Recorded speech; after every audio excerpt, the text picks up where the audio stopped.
দেখতে থাকুন Bengal news live, আপনার ঘরের চ্যানেল, আপনার মনের চ্যানেল। ভারতের প্রাক্তন প্রধানমন্ত্রী অটল বিহারী বাজপেয়ীর ৯৬তম জন্মদিন পালন ভারতীয় জনতা পার্টির আরামবাগ পৌরমণ্ডলের নেতৃত্ব ও কর্মকর্তাদের।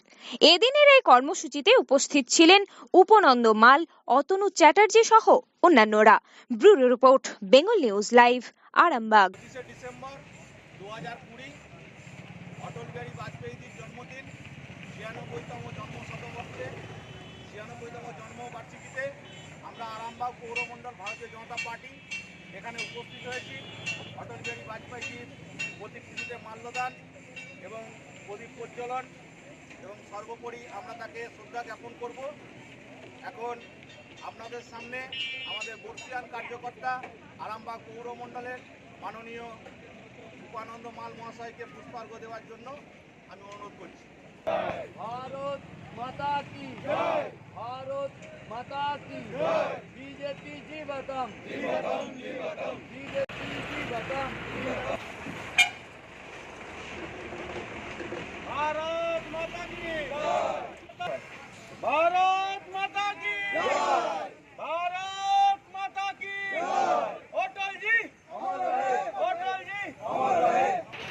আজকে আমাদের ভারতীয় জনতা পার্টির অন্যতম স্রষ্টা, প্রবক্তা, উদ্যোক্তা মাননীয় অটল বিহারী বাজপেয়ীজির ৯৬তম জন্মদিন আমরা আরামবাগ পৌরমণ্ডলের পক্ষ থেকে পালন করলাম।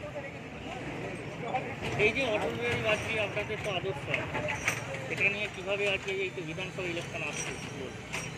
দেখুন, অটল বিহারী বাজপেয়ী আনপ্যারালাল একজন রাজনীতিবিদ, যার কোনো রকমভাবেই কোনো কারুর সাথেই তুলনা করা সম্ভব নয় এবং ভারতীয় জনতা পার্টি তো কখনো চিন্তাভাবনাই করে না।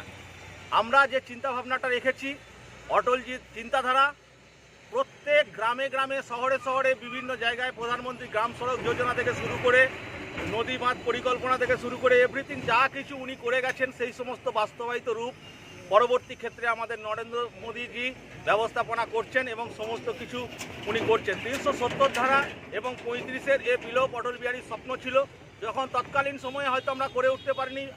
বিগত দিনগুলোতে আমরা এই সমস্ত জিনিসগুলো করেছি এবং আরও যে সমস্ত পরিকল্পনা আমাদের আছে সেগুলো আমরা অবশ্যই পূরণ করার চেষ্টা করব।